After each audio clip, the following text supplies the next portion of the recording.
Food. 7 billion people in the world, and everyone needs to eat. With the world's rapidly growing population, food cultivation and production hold more power than ever before in determining the fate of the planet. Conventional agricultural practices have become developed around quantity rather than quality. Our current system generates massive harvests, but requires expensive and destructive fossil fuel and chemicals to do so. This type of agriculture contributes more than half of greenhouse gas emissions to the atmosphere, both in the form of carbon dioxide and methane, contributing to climate change and impacting the health of ecosystems. Organic alternatives are healthier for the people, communities, and environment, but the cost is out of reach for many American consumers. When did healthy, earth-friendly food become a luxury, and how have we let it get to this point? We are running out of options for this planet, and we need a new system of agriculture that can feed the people without poisoning the earth. Practices like regenerative farming may hold a key to the solution, but methods like these will only be successful if we open our minds to change before time runs out.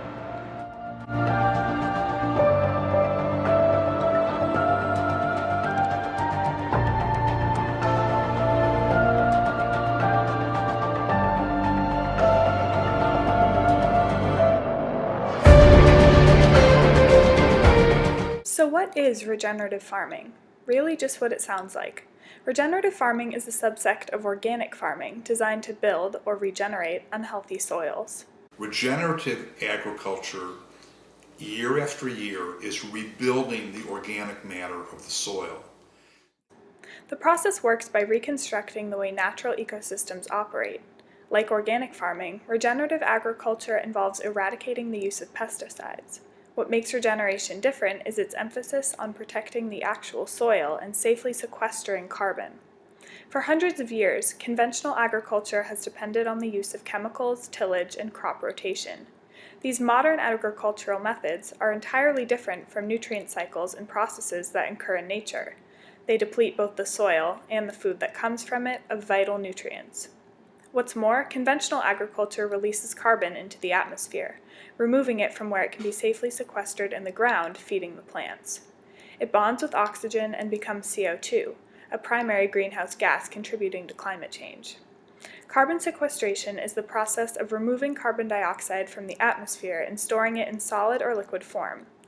When we say carbon sequestration, we do not mean coal carbon capture and sequestration, CCCS, the much vaunted technology for liquefying CO2 emissions from coal-burning plants and injecting it into the ground, where it can be kept out of the atmosphere, which really only exists in very limited experimental prototypes. Let's think about this for a moment. First, we need to take a look at the math of how a plant interacts with CO2 from the atmosphere. They take in CO2 through their leaves, and through the process of photosynthesis, they break off the oxygen and release it back into the atmosphere as a waste product. The carbon molecules are then combined with hydrogen from water to create carbohydrates, and from them all other plant tissues. Every plant is made of carbon from the atmosphere. The way ecosystems are supposed to work involves the influence of animals grazing. Under natural circumstances, animals ingest the carbon, convert it to manure, and then trample that carbon-containing manure into the soil. There, it is covered and safely sequestered rather than oxidizing into the atmosphere as CO2. Logically, whatever happens to the plants and soil determines what happens to the carbon within them. This is where our food system causes real harm, by releasing tons of carbon which would normally stay in the ground. Conventional agriculture depends on crop rotation, tillage, and heavy machinery. These methods turn up the decaying plant matter and manure, all the carbon-based structures. They become exposed to the sun, wind, and rain, and oxidize back into the atmosphere. This contributes to climate change and depletes the soil, which degrades nutrients for and in crops. Lose-lose situation. Regenerative agriculture offers a solution to many of the problems caused by conventional farming. We are at a point with climate change where it isn't enough to simply stop emitting carbon. We need to reverse the damage that's already been done.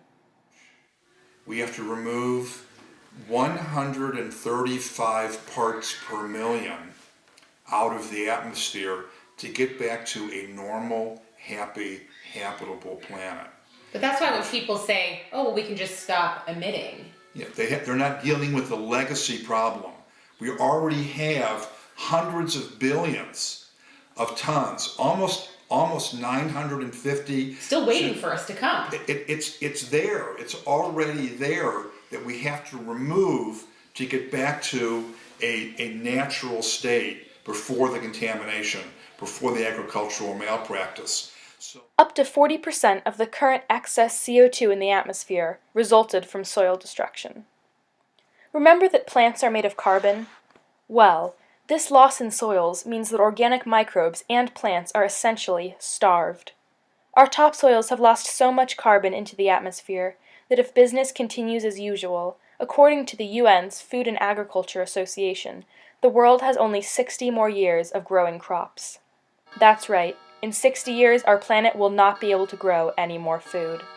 If that's not scary enough, what's more, healthy soils act as a battery, holding water to benefit crops in times of water shortage. With the soil so depleted, it is unable to retain water-making crops, incapable of withstanding periods of drought. That's where regenerative agriculture is again so essential. Its ability to sequester carbon and remove CO2 from the atmosphere, in addition to reversing climate change, improves the health of our soil and therefore crops. It is critical for safeguarding the life of our planet. We owe it to our children, to your generation, to our grandchildren, to get it right and to get it started right now. So this is our challenge. It's also our opportunity, and regenerative agriculture is there as the tool to reverse climate change.